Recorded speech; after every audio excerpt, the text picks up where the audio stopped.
Don தமிழொலியில் புத்தம்புது நிகழ்ச்சிகளை உடனுக்குடன் பார்த்து மகிழ எமது ஃபேஸ்புக் மற்றும் யூடியூப் பக்கத்தை லைக் செய்யுங்கள். வணக்கம் நேர்களே, வணக்கம் தமிழொலியின் மற்றும் ஒரு பகுதியான இன்றைய பத்திரிகைகள் நிகழ்ச்சியூடாக இணைந்திருக்கின்றோம். மீண்டும் உங்களை சந்திப்பதில் மிக்க மகிழ்ச்சி. இன்று 20ஆம் தேதி டிசம்பர் மாதம் 2021ஆம் ஆண்டு திங்கட்கிழமை. புதியதொரு நாள் பிறந்திருக்கின்றது, புதியதொரு வாரம் பிறந்திருக்கின்றது. எனவே இன்றைய நாளும் இந்த வாரமும் உங்களுக்கு மகிழ்ச்சிகரமானதாக அமைய அனைவருக்கும் பொதுவான இறைவனை பிரார்த்தித்துக் கொள்கின்றேன். உடல் நலம் என்பது மனநலத்துடன் சம்பந்தப்பட்டது. எனவே மனதை திடமாகவும் புத்துணர்ச்சியுடனும் உற்சாகமாகவும் வைத்திருங்கள். நீங்கள் அவ்வாறு வைத்திருந்தால் உங்கள் உடலும் புத்துணர்ச்சியுடன் உற்சாகமாக புது தெம்பாடன் காணப்படும் என்கின்ற அந்த விடயத்தையும் இன்று கூறிக்கொண்டு, இன்றும் பழமை போன்றே அனுசரணை வழங்கிக் கொண்டிருக்கின்ற நிகழ்ச்சிக்கு நெஸ்ட் அமௌண்ட் அனுசரணையில் அடுத்து வரும் ஒரு மணி நேரம் யாழ் குடாநாட்டிலிருந்து வெளிவந்திருக்கின்ற பத்திரிகைகளின் முதல் பக்க முக்கிய செய்திகளுடன் நீங்கள் இணைந்திருக்கலாம். அந்த வகையில் நாங்கள் இன்றைய பத்திரிகைகளுடைய பிரதான செய்திகள் மீது எங்கள் பார்வை செலுத்தலாம். அந்த வகையில் ஈழநாடு பத்திரிகை எடுத்துக்கொண்டால், இலங்கை தமிழரை வளைக்கும் சீனா, இந்தியாவின் பாதுகாப்புக்கு ஆபத்து, ராமதாஸ் எச்சரிக்கை என்பதாக காணப்படுகின்றது ஈழநாடு பத்திரிகையில். அதேபோல் உதயம் பத்திரிகை எடுத்துக்கொண்டால், வெளிநாடு தீர்வு தரும், எல்லாமே வெறும் கனவு, வெளிவிவகார அமைச்சர் பீரிஸ் எகத்தாளம் என்பதாக காணப்படுகின்றது. அதேபோல் இன்றைய வலம்புரி பத்திரிகை எடுத்துக்கொண்டால், இலங்கையில் ஜனவரி 1ஆம் தேதி முதல் தடுப்பூசி அட்டை கட்டாயமாகின்றது, அமைச்சர் பிரசன்ன ரணதுங்க தெரிவிப்பு என்பதாக காணப்படுகின்றது அந்த செய்தியில். அது வலம்புரி பத்திரிகையுடைய பிரதான செய்தி. யாழ் தினக்குரல் பத்திரிகை எடுத்துக்கொண்டால், ஒமிக்ரோன் திரிவால் இலங்கைக்கு இதுவரை ஆபத்து எதுவும் இல்லை, தொற்றியோருக்கு தீவிர சிகிச்சை தேவைப்படவில்லை, வைத்தியர் அன்பர் ஹம்தானி என்பதாக காணப்படுகின்றது அந்த செய்தி. அவை பிரதான செய்திகள். நாங்கள் தொடர்ந்து ஈழநாடு பத்திரிகையை எடுத்துக்கொள்ளலாம். அதன் பிரதான செய்தி இவ்வாறு காணப்படுகின்றது. இலங்கை தமிழரை வளைக்கும் சீனா, இந்தியாவின் பாதுகாப்புக்கு ஆபத்து, ராமதாஸ் எச்சரிக்கை என்பதாக காணப்படுகின்றது. அந்த செய்தியை விரிவாக பார்க்கலாம். இலங்கை தமிழர்களை படுகொலை செய்ய உதவிய சீனா, ஈழத்தமிழர்களுக்கு உதவுவது இயல்பானது அல்ல என்று பாமக நிறுவனர் ராமதாஸ் தெரிவித்துள்ளார்.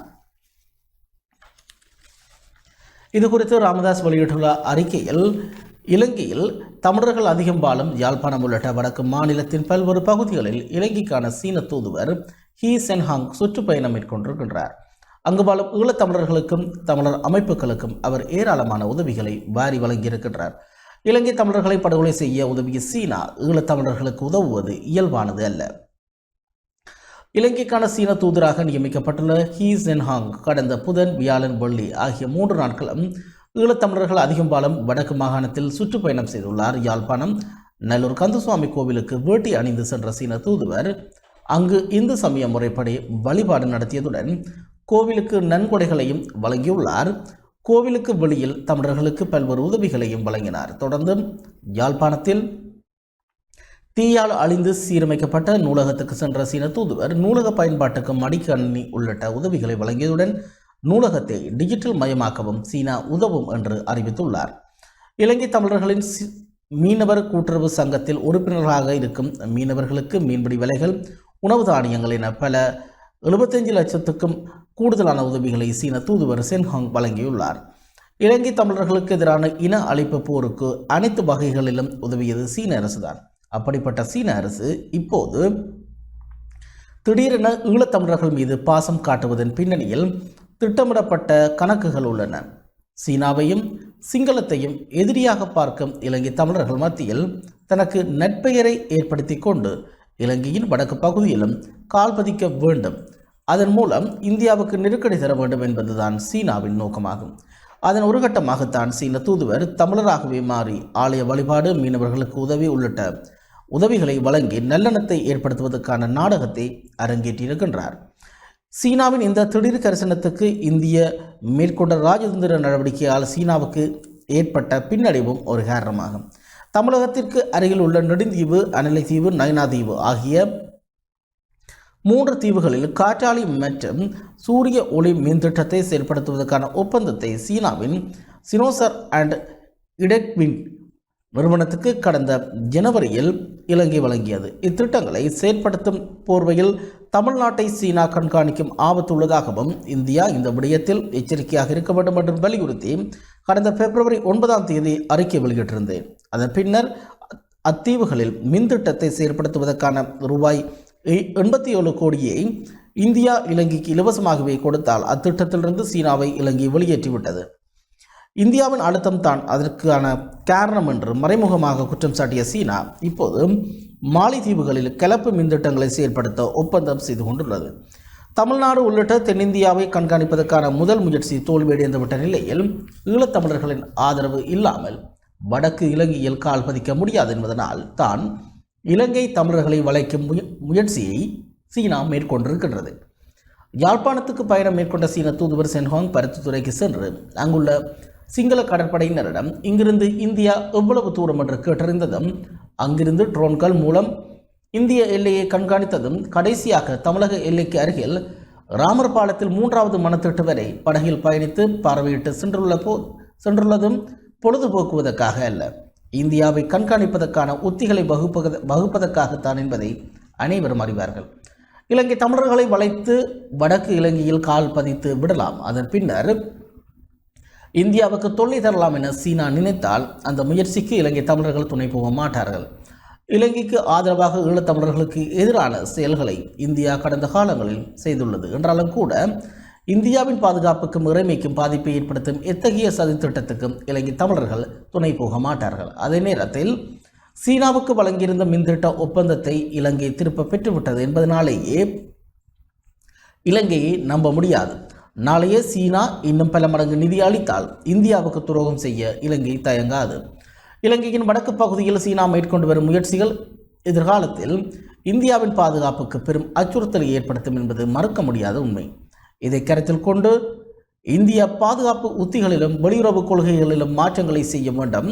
கச்சதீவை மீட்டு இந்தியாவுக்கான கண்காணிப்பு மையமாக மாற்றிக்கொள்வதுடன் இலங்கை தமிழர்களை ஆதரித்து அவர்களை வடக்கு இலங்கையில் அதிகாரம் பெற்றவர்களாக மாற்ற வேண்டும் என்றும் தெரிவித்துள்ளார் என்பதாக அந்த செய்தியில் காணப்படுகின்றது. அந்த செய்தியானது இலங்கை தமிழர்களை வளைக்கும் சீனா இந்தியாவின் பாதுகாப்புக்கு ஆபத்து, ராமதாஸ் எச்சரிக்கை என்பதாக காணப்படுகின்றது.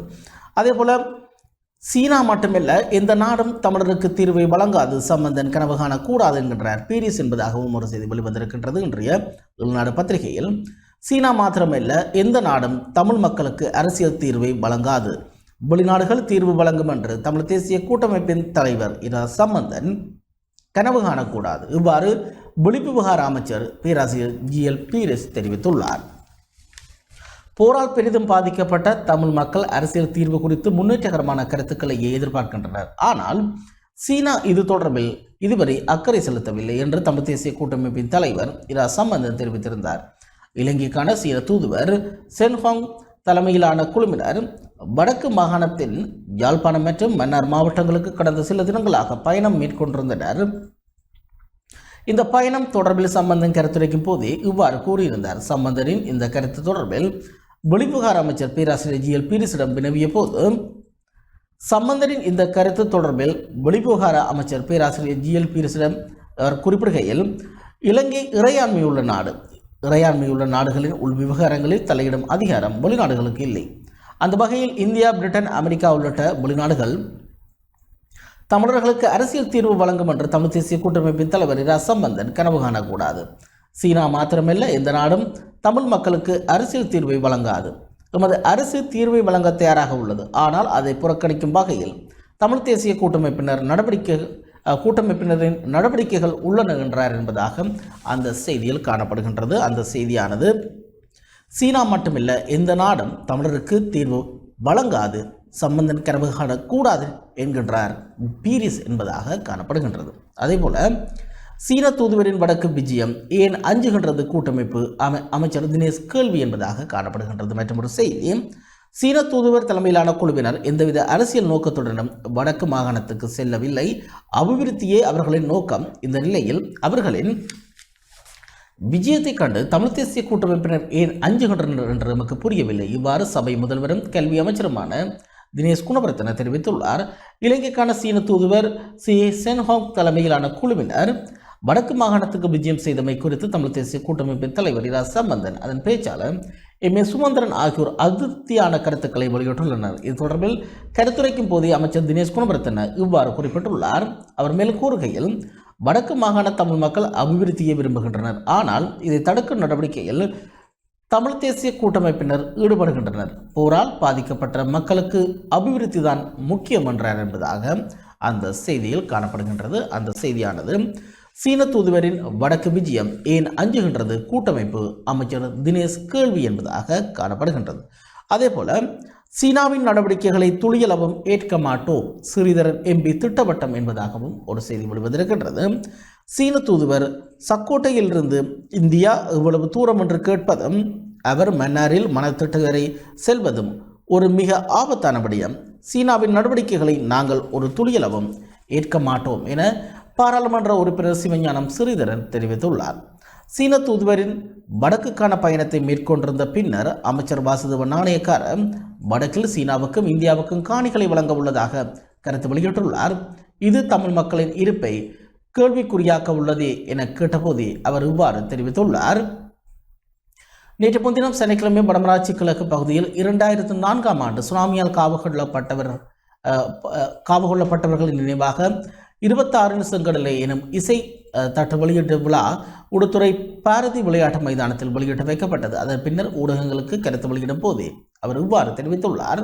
அவர் மேலும் தெரிவிக்கையில், இலங்கை அரசாங்கம் தற்போது புதிய ராஜதந்திரத்தை கையாளுகின்றது. அத்துடன் இந்தியாவை விரட்டி கையாள்வதற்கு சீனா என்ன யுத்திகளை கையாள வேண்டுமோ அதற்காக ஈழத்தமிழர்களின் உரிமைகளை நசுக்குவதற்கு சீனாவை ஒருபோதும் கருவியாக இலங்கை பயன்படுத்தி தான் வடக்கையும் கிழக்கையும் பெரிய அளவில் பயன்படுத்தி இருக்கின்றது. அதிலும் இலங்கைக்கு பல தூதுவர்கள் வருகின்றார்கள் போகின்றார்கள். ஆனால் சீன தூதுவர் வந்தால் சக்கோட்டையிலிருந்து இந்தியா எவ்வளவு தூரம் என்று கேட்பதும் அவர் மன்னாரிலே மணல் திட்டுக்களை சென்று பார்ப்பதும் ஒரு மிக ஆபத்தானது. தமிழர்களின் இருப்பை கேள்விக்குட்படுத்துகின்ற ஒரு விடயத்தை சீன தூதுவர் கடந்த 2 நாட்களாக செய்திருக்கின்றார். இதனை அமைச்சர் வாசுதேவ நாணயக்கார நாங்கள் இந்தியாவுக்கும் நிலம் வழங்குவோம் சீனாவுக்கும் நிலம் வழங்குவோம் என்றால் எங்கள் நிலங்களை நீங்கள் யார் யாருக்கு வழங்கப் போகின்றீர்கள்? நாங்களே இந்த மண்ணில் போராடி வாழ முடியாமல் இருக்கின்ற எங்கள் நிலங்களை நீங்கள் பல திணைக்களத்தின் ஊடாகவும் இராணுவம் கடற்படை போலீஸ் விமானப்படை ஊடாகவும் பறித்து கொண்டிருக்கின்ற அதே நேரம் தொழில் முயற்சி என்ற போர்வையில் தமிழர்களின் சுயாதீனமான சுயநிர்ணய உரிமையை பறிக்கும் வேலையை அரசு பல இடங்களில் கையாளுகின்றது. அதற்கு பல சோசலிசம் பேசிய சமதர்மம் பேசிய வாசுதேவ நாணயக்கார போன்றவர்களை பயன்படுத்தி அவர்களுக்கு ஊடாகவும் இந்த கருத்தை கொண்டு வந்திருக்கின்றது. ஆகவே சோசலிசம் பேசுகின்றவர்கள் சீனா கம்யூனிசம் பேசுகின்றவர்களா அல்லது அவர்கள் எந்த வகையில் தமிழர்களை அடக்குவதற்கு முயற்சிக்கின்றார்கள் என்பதை நாங்கள் அவதானிக்கின்றோம்.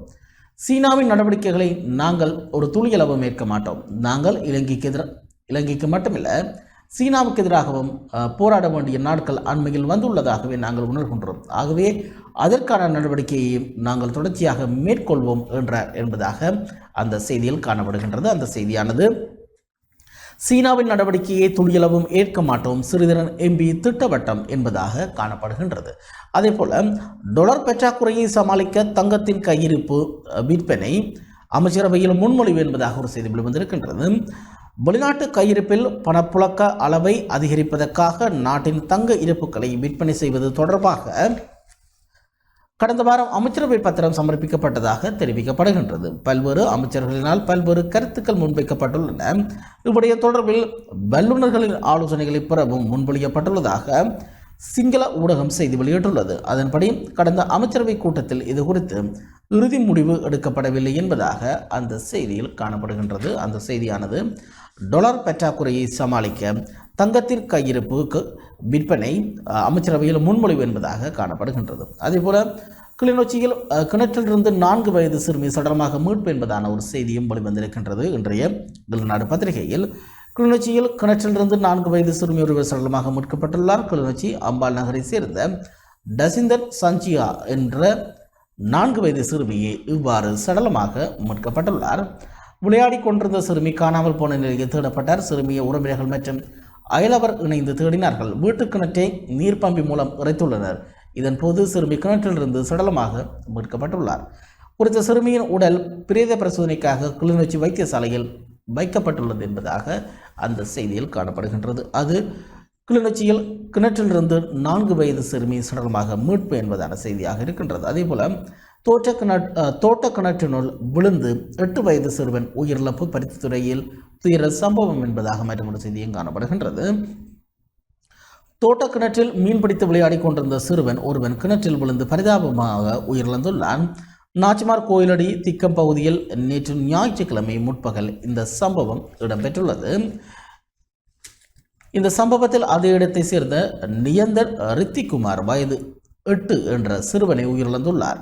பெற்றோர் வேலைக்கு சென்றுள்ள நிலையில் சிறுவன் தோட்டக்காணியில் பட்டமேற்றி விளையாடிவிட்டு சகோதரியுடன் இணைந்து தோட்டக்காணியில் உள்ள கிணற்றில் தூண்டில் போட்டு மீன் பிடித்த போது கிணற்றுக்குள் தவறி விழுந்துள்ளான். சம்பவத்தை ஓடிச் சென்று உறவினர்களிடம் சகோதரி தெரிவித்ததை அடுத்து உறவினர்கள் சென்று கிணற்றில் தேடிய போது சிறுவன் சடலமாக மீட்கப்பட்டான் என்று இறப்பு விசாரணையில் தெரிவிக்கப்பட்டது. சம்பவம் தொடர்பில் விசாரணைகளை முன்னெடுத்த பருத்தித்துறை ஆதார மருத்துவமனை திடீர் இறப்பு விசாரணை அதிகாரி சிவராசா சடலத்தை உடற்குற்ற பரிசோதனையின் பின்னர் உறவினர்களிடம் ஒப்படைக்குமாறு உத்தரவிட்டார் என்பதாக அந்த செய்தியில் காணப்படுகின்றது. அது தோற்ற கிணற்றினுள் விழுந்து 8 வயது சிறுவன் உயிரிழப்பு பருத்தித்துறையில் துயர சம்பவம் என்பதாக காணப்படுகின்றது.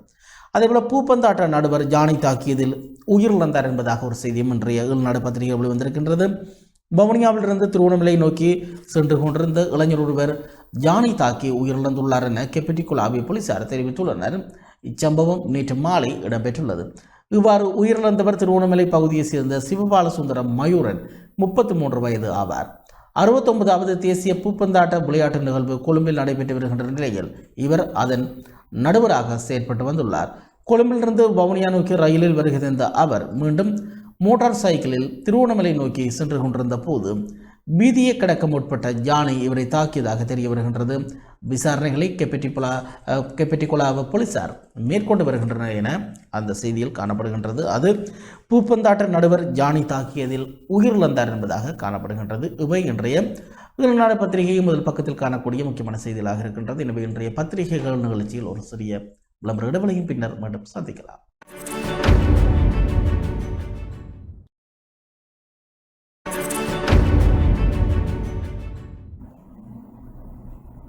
இன்றைய பத்திரிகைகள் நிகழ்ச்சியூடாக இணைந்திருக்கின்றோம். இன்றைய பத்திரிகைகளில் அடுத்ததாக நாங்கள் இன்று வெளிவந்திருக்கக்கூடிய உதயன் பத்திரிகையை எடுத்துக்கொள்ளலாம். உதயன் பத்திரிகையுடைய பிரதான செய்தி இவ்வாறு காணப்படுகின்றது. வெளிநாடு தீர்வு தரும் எல்லாமே வெறும் கனவு, வெளிவிவகார அமைச்சர் பீரிஸ் எகத்தாளம் என்பதாக காணப்படுகின்றது. சீனா மாத்திரமல்ல, எந்த நாடும் தமிழ் மக்களுக்கு அரசியல் தீர்வை வழங்காது, வெளிநாடுகள் தீர்வு வழங்கும் என்று தமிழ் தேசிய கூட்டமைப்பின் தலைவர் இரா சம்பந்தன் கனவு காணக்கூடாது. இவ்வாறு வெளிவிவகார அமைச்சர் பேராசிரியர் ஜிஎல் பீரிஸ் தெரிவித்துள்ளார்.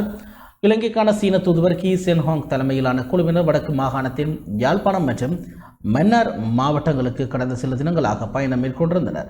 இந்த பயணம் தொடர்பில் கருத்துரைக்கும் போது போரால் பெரிதும் பாதிக்கப்பட்ட தமிழ் மக்கள் அரசியல் தீர்வு குறித்து முன்னேற்றகரமான கருத்துக்களையே எதிர்பார்க்கின்றனர். ஆனால் சீனா இது தொடர்பில் இதுவரை அக்கறை செலுத்தவில்லை என்று தமிழ் தேசிய கூட்டமைப்பின் தலைவர் இரா சம்பந்தன் தெரிவித்திருந்தார்.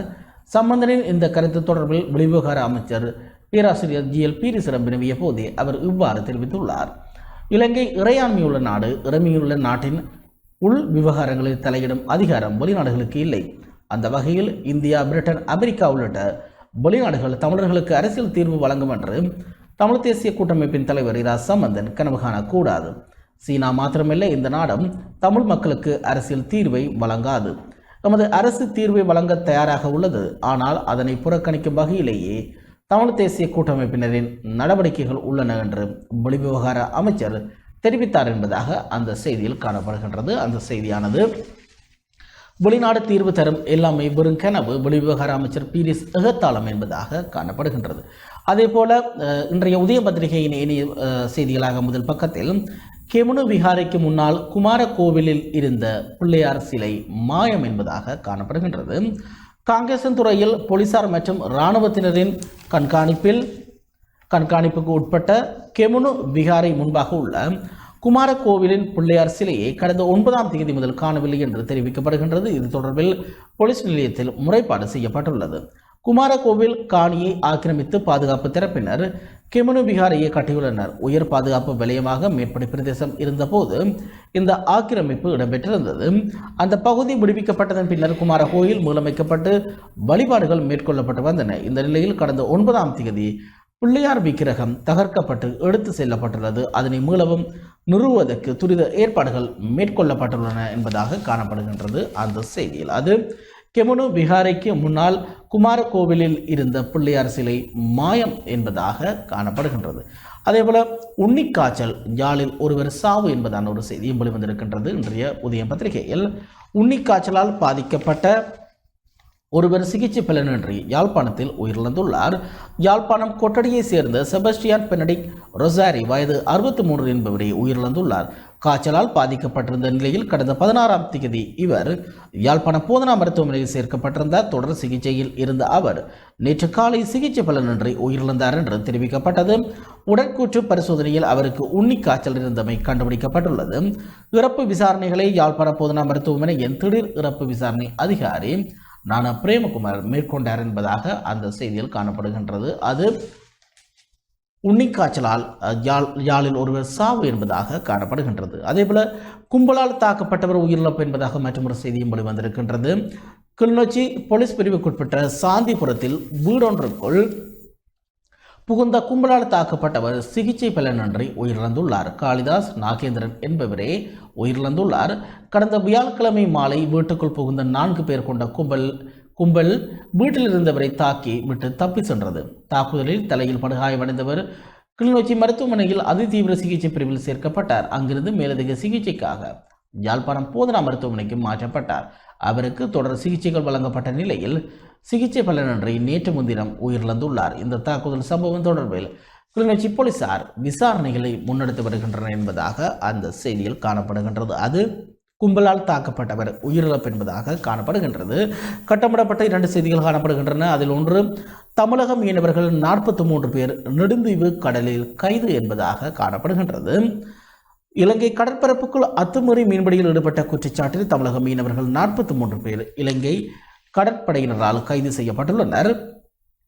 தமிழகம் ராமேஸ்வரத்தைச் சேர்ந்த மீனவர்களை இவ்வாறு கைது செய்யப்பட்டுள்ளனர்.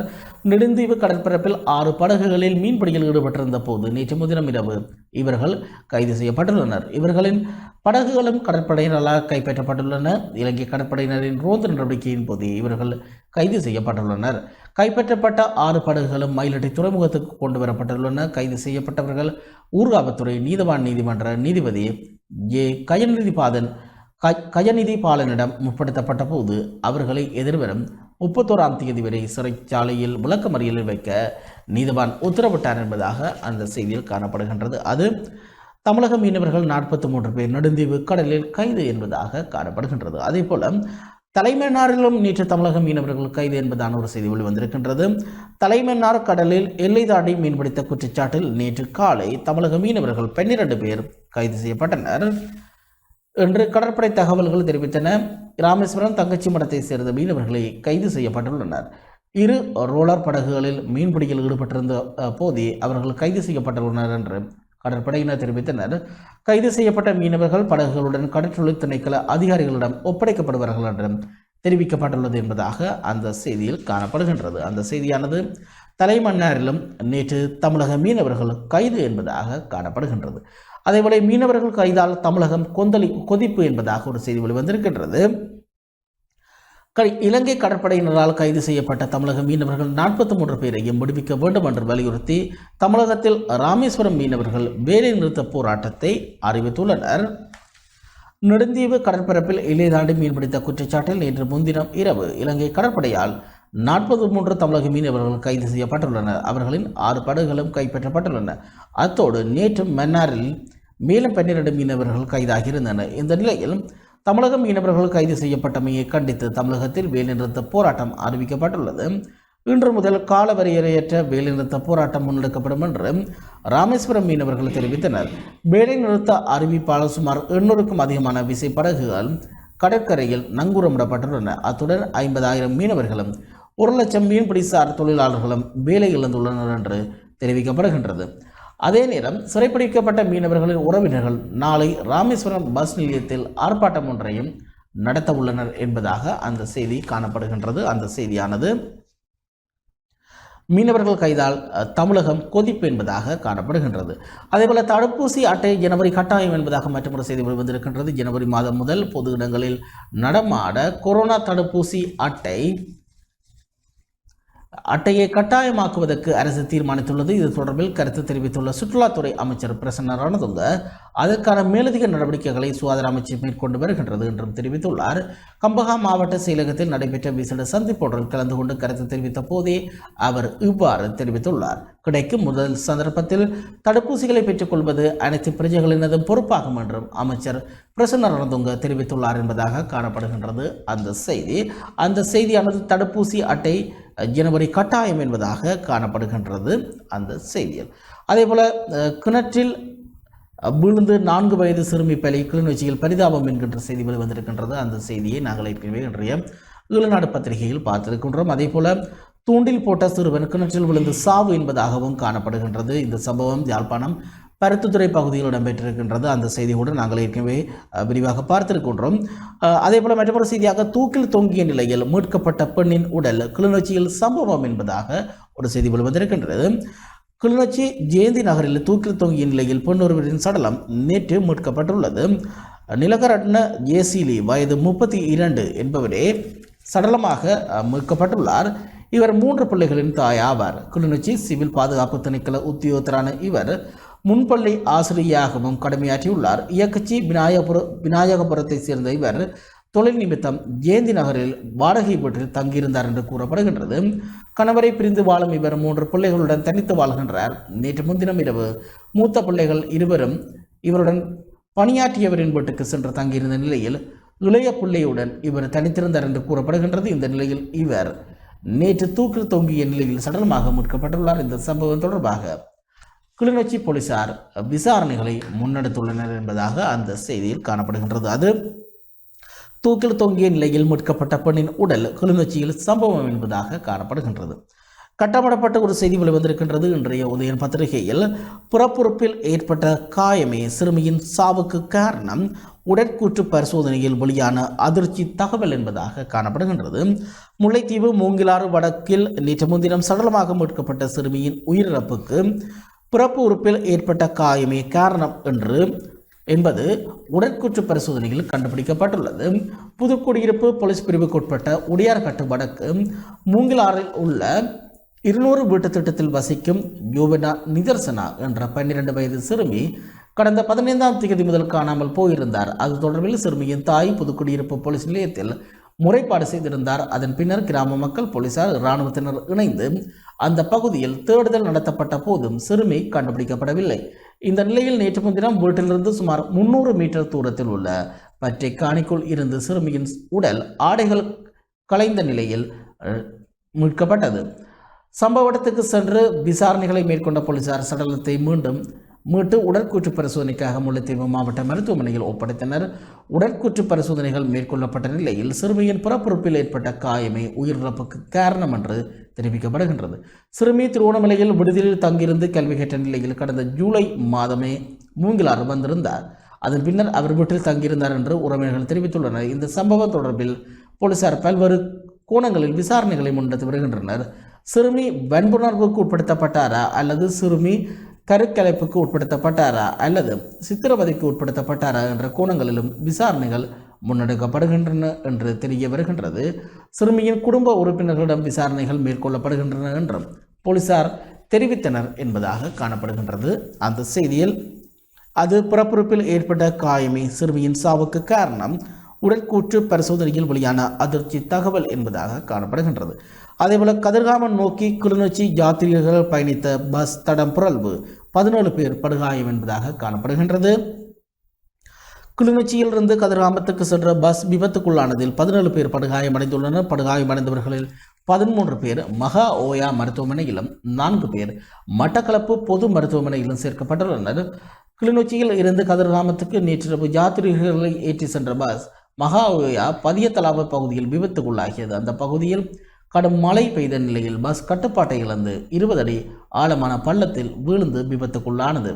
விபத்து நடந்த சமயம் பஸ்ஸில் 47 பேர் பயணித்துள்ளனர். அவர்களில் 17 பேர் படுகாயங்களுக்கு உள்ளாகியுள்ளனர். விபத்து தொடர்பான விசாரணைகளை பதியத்தலாவ போலீசார் முன்னெடுத்துள்ளனர். பஸ் சாரதி கைது செய்யப்பட்டுள்ளார் என்றும் விசாரணைகள் நடைபெறுகின்றன என்றும் போலீசார் தெரிவித்துள்ளனர் என்பதாக அந்த செய்தியில் காணப்படுகின்றது. அது கதிர்காமம் நோக்கி கிளிநொச்சி யாத்ரீகர்கள் பயணித்த பஸ் தடம் புரள்வு, 17 பேர் படுகாயம் என்பதாக காணப்படுகின்றது. இவை இன்றைய உதய பத்திரிகையின் முதல் பக்கத்தில் காணப்பட்டிருக்கக்கூடிய முக்கியமான செய்திகளாக இருக்கின்றன. தொடர்ந்து நாங்கள் இன்றைய விளம்பரி பத்திரிகை எடுத்துக்கொள்ளலாம். விளம்பரி பத்திரிகையினுடைய பிரதான செய்தி இவ்வாறு காணப்படுகின்றது. முக்கியமாக விளம்பரி பத்திரிகை இன்று 22வது ஆண்டில் அடியெடுக்கின்றது. எனவே இன்று விளம்பரி பத்திரிகைக்கு பிறந்தநாள் வாழ்த்துக்களையும் தெரிவித்துக் கொள்கின்றோம். குறிப்பாக விளம்பரிக்கு இன்று ஆகவே 22 என்று குறிப்பிடப்பட்டிருக்கின்றது. அதேபோல பிரதான செய்தி இலங்கையில் ஜனவரி 1ஆம் தேதி முதல் தடுப்பூசி அட்டை கட்டாயமாகின்றது. அமைச்சர் பிரசன்ன ரணதுங்க என்பதாக காணப்படுகின்றது. இலங்கையில் எதிர்வரும் ஜனவரி மாதம் 1ஆம் தேதி முதல் பொது இடங்களுக்கு செல்லும் போது கோவிட் தடுப்பூசி அட்டையை கொண்டு செல்வதை கட்டாயமாக்க அரசாங்கம் தீர்மானித்துள்ளதாக சுற்றுலாத்துறை அமைச்சர் பிரசன்ன ரணதுங்க தெரிவித்துள்ளார் என்பதாக காணப்படுகின்றது அந்த செய்தி தொடர்பில் நாங்கள் இன்றைய உதயம் பத்திரிகையில் விரிவாக பார்த்திருந்தோம். எனவே விளம்பரி பத்திரிகை ஏனைய செய்திகளாக உன்னிக்காய்ச்சலால் குடும்பஸ்தர் உயிரிழப்பு, யாழ் கொட்டடியில் சோகம் என்பதாக ஒரு செய்தியும் வெளிவந்திருக்கின்றது. அந்த செய்தி கூட நாங்கள் இன்றைய உதயம் பத்திரிகையில் பார்த்திருந்தோம். கொட்டடியை சேர்ந்த 63 வயதான செபஸ்டியன் பெனடிக் ரொசாரி என்பவர் உயிரிழந்திருப்பதாக அந்த செய்தியில் காணப்படுகின்றது. அதேபோல வடக்கு கடற்பகுதிகளில் 55 இந்திய மீனவர்கள் கடற்படையால் கைது என்பதாக காணப்படுகின்றது. குறிப்பாக நெடுந்தீவு மற்றும் தலைமன்னார் கடற்பகுதிகளில் இவ்வாறு கைது செய்யப்பட்டிருக்கின்றார்கள். எல்லை தாண்டி சட்டவிரோதமாக மீன்பிடித்தார்கள் என்ற குற்றச்சாட்டில் யாழ்ப்பாணத்தில் 43 பேர், தலைமன்னாரில் 12 பேர், மொத்தமாக 55 பேர் கைது செய்யப்பட்டிருக்கின்றார்கள். அதேபோல கொரோனா 18 பேர் பலி என்பதான ஒரு செய்தியும் வெளிவந்திருக்கின்றது. நாட்டில் மேலும் கோவிட் தொற்றால் 18 பேர் உயிரிழந்துள்ளனர். சுகாதார சேவைகள் பணிப்பாளர் நாயகத்தின் உறுதிப்படுத்தலுடன் அரசாங்க தகவல் திணைக்களம் விடுத்துள்ள அறிக்கையில் இந்த தகவல் வெளியிடப்பட்டுள்ளது. இதற்கமைய நாட்டில் பதிவான கோவிட் மரணங்களின் மொத்த எண்ணிக்கை 14,752 அதிகரித்துள்ளதாக அந்த செய்தியில் காணப்படுகின்றது. அதேபோல வவுனியாவிலும் கேஸ் அடுப்பு வெடித்தது என்பதாக மற்றொரு செய்தி வெளிவந்திருக்கின்றது. வவுனியா 4ஆம் கட்டை பகுதியில் வீடு ஒன்றில் சமைத்துக் கொண்டிருந்த போது கேஸ் அடுப்பு வெடித்ததாக பூவரசங்குளம் போலீசில் முறைப்பாடு செய்யப்பட்டுள்ளது. வவுனியா 4ஆம் கட்டை பகுதியில் உள்ள வீடு ஒன்றில் சமைத்துக் கொண்டிருந்த போது திடீரென கேஸ் அடுப்பு வெடித்துள்ளது. இதனையடுத்து பிட்டார் கேஸ் சிலிண்டரை பாதுகாப்பாக அகற்றியமையினால் மேலதிக அனர்த்தம் ஏற்படுவது தவிர்க்கப்பட்டுள்ளது. அத்துடன் குறித்த சம்பவம் தொடர்பில் பூவரசங்குளம் போலீசில் முறைப்பாடு செய்துள்ளனர் என்பதாகவும் அந்த செய்தியில் காணப்படுகின்றது. அது வவுனியாவிலும் கேஸ் அடுப்பு வெடித்தது என்பதாக காணப்படுகின்றது. அதேபோல மற்றொரு செய்தியாக மாகாண சபை தேர்தல் ஒத்திவைக்கப்படாது, அரசாங்கம் அறிவிப்பு என்பதாக ஒரு செய்தி வந்திருக்கின்றது. மாகாண சபை தேர்தலினை ஒத்திவைக்கும் தீர்மானம் இல்லை என அரசாங்கம் தெரிவித்துள்ளது. கெலியோயா பகுதியில் உள்ள விகாரை ஒன்றில் நேற்று இடம்பெற்ற நிகழ்வொன்றின் பின்னர் ஊடகங்களுக்கு கருத்து வெளியிடும் போதே அமைச்சர் தினேஷ் குணவர்த்தன இந்த விடயத்தை தெரிவித்துள்ளார்.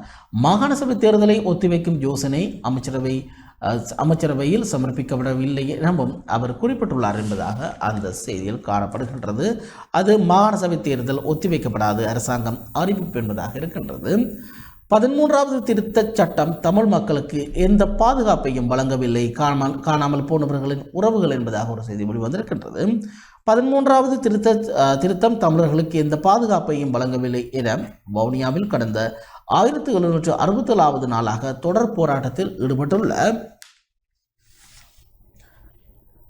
தமிழர் தாயக காணாமல் ஆக்கப்பட்டவர்களின் உறவினர் சங்கத்தினர் தெரிவித்துள்ளனர். வவுனியாவில் நேற்று ஊடகவியலாளர்களை சந்தித்த போதே அவர்கள் இவ்வாறு தெரிவித்துள்ளனர்.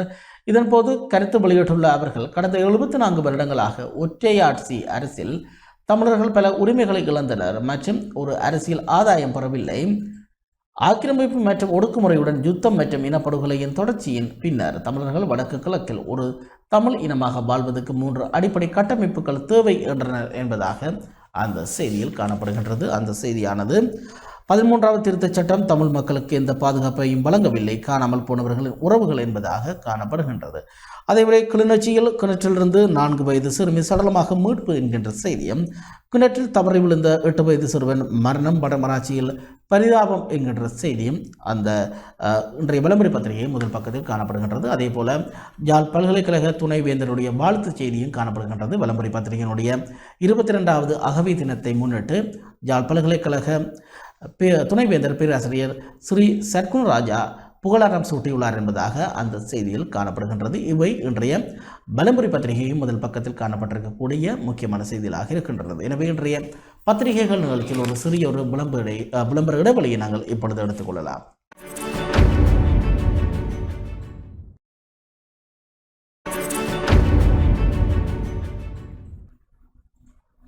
இன்றைய பத்திரிகைகள் நிகழ்ச்சியூடாக இணைந்திருக்கின்றோம். இன்றைய பத்திரிகைகள் நிகழ்ச்சியில் நாங்கள் தொடர்ந்து இன்று வெளிவந்திருக்கின்ற ஜாழ் தினக்குரல் பத்திரிகையை எடுத்துக்கொள்ளலாம். ஜாழ் தினக்குரல் பத்திரிகையுடைய பிரதான செய்தி, ஒமிக்ரோன் திரிபால் இலங்கைக்கு இதுவரை ஆபத்து எதுவும் இல்லை, தொற்றியோருக்கு தீவிர சிகிச்சை தேவைப்படவில்லை, வைத்தியர் அன்வர் ஹம்தானி என்பதாக காணப்படுகின்றது. கோவிட் தொற்றின் ஒமிக்ரோன் திரிவுடன் அடையாளம் காணப்பட்டவர்கள் எந்தவித சிக்கலையும் எதிர்கொள்ளவில்லை எனவும் அவர்களுக்கு இதுவரை தீவிர சிகிச்சை தேவைப்படவில்லை எனவும் சுகாதார அமைச்சின் தொழில்நுட்ப சேவைகளின் பணிப்பாளரும் கோவிட் தலைமை ஒருங்கிணைப்பாளருமான வைத்தியர் அன்வர் ஹம்தானி தெரிவித்துள்ளார். ஒமிக்ரோன் திரிவுடன் அடையாளம் காணப்பட்ட 4 பேரில் பெரும்பாலானவர்கள் தடுப்பூசியினை பெற்றுக் கொண்டவர்களாவர். ஒமிக்ரோன் திரிவை தவிர்ப்பதற்கு தடுப்பூசிகளை பெற்றுக்கொள்வது முக்கியமானதாகும்.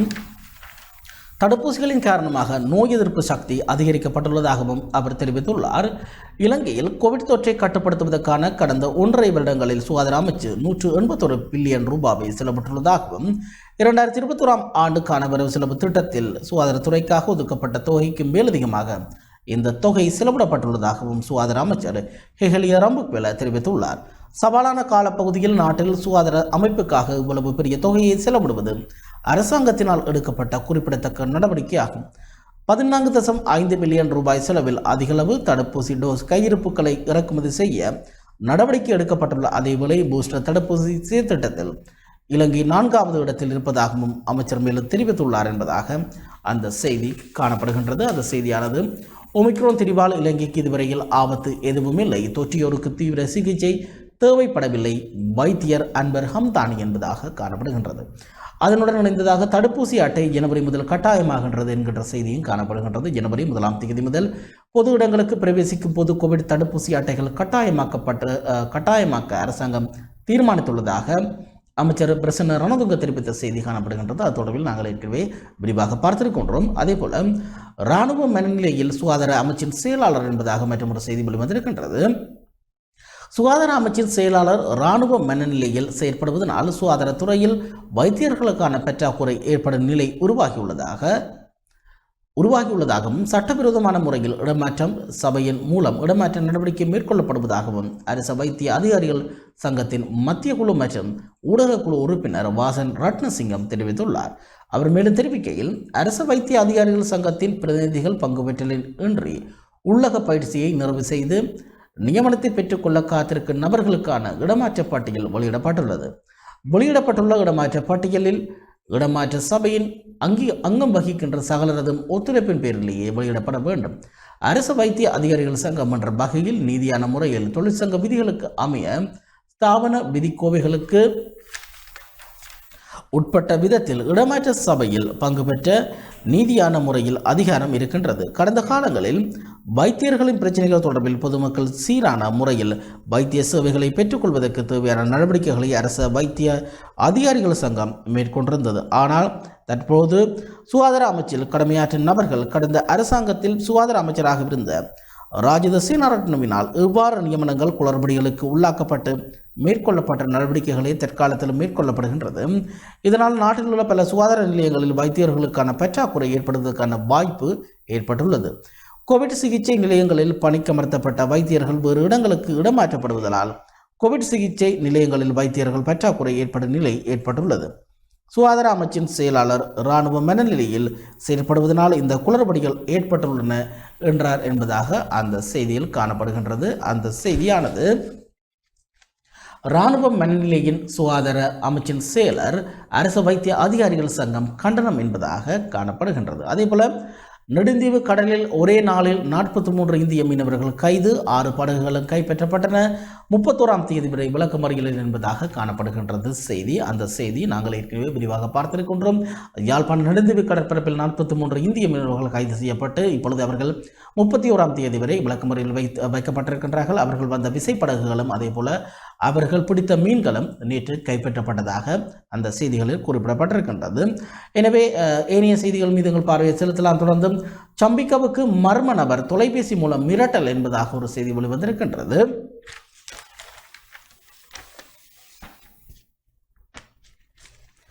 அனாமதேய நபர் ஒருவரினால் தனக்கு தொலைபேசி அழைப்பு மேற்கொள்ளப்பட்டு அச்சுறுத்தல் விடுக்கப்பட்டுள்ளதாகவும் எதிர்வரும் வாரத்தில் ஒளிநாடா பதவியை வெளியிட உள்ளதாகவும் கூறியதாக ஐக்கிய மக்கள் சக்தியின் பாராளுமன்ற உறுப்பினர் பாட்டலி சம்பிக்க ரணவக்க தெரிவித்துள்ளார்.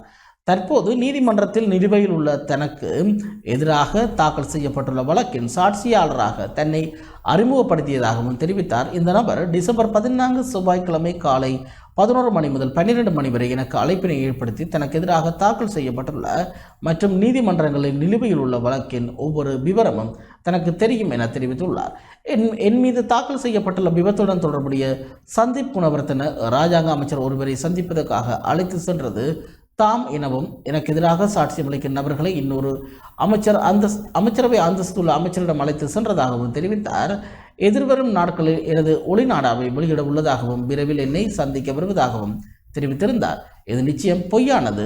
இந்த நபரை சந்திக்க நான் வரமாட்டேன் என பாட்டாளி சம்பிக்க ரணவக்க தெரிவித்துள்ளார் என்பதாக அந்த செய்தியில் காணப்படுகின்றது. அந்த செய்தியானது சம்பிக்கவுக்கு மர்ம நபர் தொலைபேசி மூலம் மிரட்டல் என்பதாக காணப்படுகின்றது. அதே போல மற்றொரு செய்தி, தமிழ் அரசியல்வாதிகளை சாடுகின்றார் சீன தூதுவர். சீனாவால் இந்தியாவுக்கு ஆபத்தென அச்சத்தை உருவாக்க முயல்வதாகவும் குற்றச்சாட்டு என்பதாக அந்த செய்தியில் காணப்படுகின்றது. பயங்கரவாதத்துக்கு பின்னரான காலப்பகுதியில் வடபகுதியில் சீனா முன்னெடுத்துள்ள அபிவிருத்தி நடவடிக்கைகளால் இந்தியாவுக்கு எந்த தீமையும் ஏற்படாதென இலங்கைக்கான சீன தூதுவர் கிங் சென்ஹாங் தெரிவித்துள்ளார். வடபகுதியில் சீனாவின் நடவடிக்கைகளினால் இந்தியாவுக்கு ஆபத்து என தெரிவிக்கப்படுவது அர்த்தமற்ற விடயம் என தூதுவர் தெரிவித்துள்ளார். இந்த விடயத்தை சண்டே ஒப்சர்வர் செய்தி வெளியிட்டுள்ளது. சீனாவும் இந்தியாவும் அயலவர்கள் எனவும் அவர் தெரிவித்துள்ளார். எனினும் உள்நோக்கம் கொண்ட தமிழ் அரசியல்வாதிகள் சீனாவால் இந்தியாவுக்கு ஆபத்தென தெரிவித்து அச்சத்தை உருவாக்க முயல்கின்றனர். ஆனால் நாங்கள் அயலவர்கள் எனவும் அவர் தெரிவித்துள்ளார். இலங்கையின் வடபகுதி தீவுகளில் சூரிய சக்தி மற்றும் காற்றாலைகளை பயன்படுத்தி மின்சாரத்தை உற்பத்தி செய்யும் திட்டத்தை முன்னெடுக்க உள்ளதாகவும் தெரிவித்துள்ள தூதுவர் அந்த திட்டமும் இன்னமும் கைவிடப்படவில்லை என அவர் தெரிவித்துள்ளார் என்பதாக அந்த செய்தியில் காணப்படுகின்றது. அந்த செய்தியானது தமிழ் அரசியல்வாதிகளை சாடுகின்றார் சீன தூதுவர், சீனாவால் இந்தியாவுக்கு ஆபத்து என அச்சத்தை உருவாக்க முயல்வதாகவும் குற்றச்சாட்டு என்பதாக காணப்படுகின்றது. அதே போல மற்றொரு செய்தியாக, டொலர் நெருக்கடிகளால் மீண்டும் இறக்குமதிகள் நிறுத்தப்படும் அபாயம், நீண்டகால தீர்வை கோரும் இறக்குமதியாளர்கள் என்பதாக காணப்படுகின்றது. அத்தியாவசிய உணவுப் பொருட்களின் இறக்குமதியை பாதிக்கும் டொலர் தட்டுப்பாட்டுக்கு நீண்டகால தீர்வை காண வேண்டும் என்று அத்தியாவசிய உணவுப் பொருட்கள் இறக்குமதியாளர்கள் கடந்த வாரம் கோரிக்கை விடுத்துள்ளனர். அத்தியாவசிய உணவுப் பொருட்கள் இறக்குமதியாளர்கள் மற்றும் வர்த்தகர்கள் சங்கத்தின் உறுப்பினர் நிகால் செனவிரத்ன கருத்து தெரிவிக்கையில், அத்தியாவசிய உணவுப் பொருட்களை ஏற்றி வரும் 1500 கப்பல் கொள்கலங்களை விடுவிப்பதற்கான கொடுப்பனவுகளை செலுத்த அமெரிக்க டாலர்கள் கிடைக்காத காரணத்தினால் தாமத கட்டணங்களை அதிகரித்துக் கொண்டிருக்கும் நிலையில் பல நாட்களாக கொழும்பு துறைமுகத்தில் தேங்கி கிடக்கின்றன. துறைமுகத்தில் உள்ள பொருட்களுக்கு செலுத்துவதற்காக 25 மில்லியன் டாலர்களை விடுவிக்குமாறு இலங்கை மத்திய வங்கியிடம் விடுத்த கோரிக்கையை எளிதாக்குவது தொடர்பில் வர்த்தக அமைச்சர் கலாநிதி பந்துல குணவர்த்தனவுடன் சங்கம் பேச்சுவார்த்தை நடத்தியுள்ளதாக செனவரத்ன கூறியுள்ளார். துறைமுகத்தில் கொள்கலங்களில் உள்ள அரிசி, பருப்பு, சீனி, வெங்காயம், உருளைக்கிழங்கு மற்றும் ஏனைய பழுதடைந்து போகும் உணவுப் பொருட்கள் விரைவில் சந்தைக்கு கொண்டு வரப்பட வேண்டும் என அவர் தெரிவித்துள்ளார். அவசரமாக அகற்றப்பட வேண்டிய கொள்கலனின் பட்டியலை அனுப்ப நடவடிக்கை எடுத்துள்ளோம். இந்த வாரம் அரசாங்கத்திடமிருந்து பதில் கிடைக்கும் என்று நம்புகின்றோம் என்று செனவரத்ன கூறியிருக்கின்றார். அந்நிய செலாவணி பிரச்சினைக்கு குறுகிய கால நிவாரணத்துக்கு பதிலாக நீண்டகால தீர்வு தேவை என்றும் அவர் கூறுகின்றார்.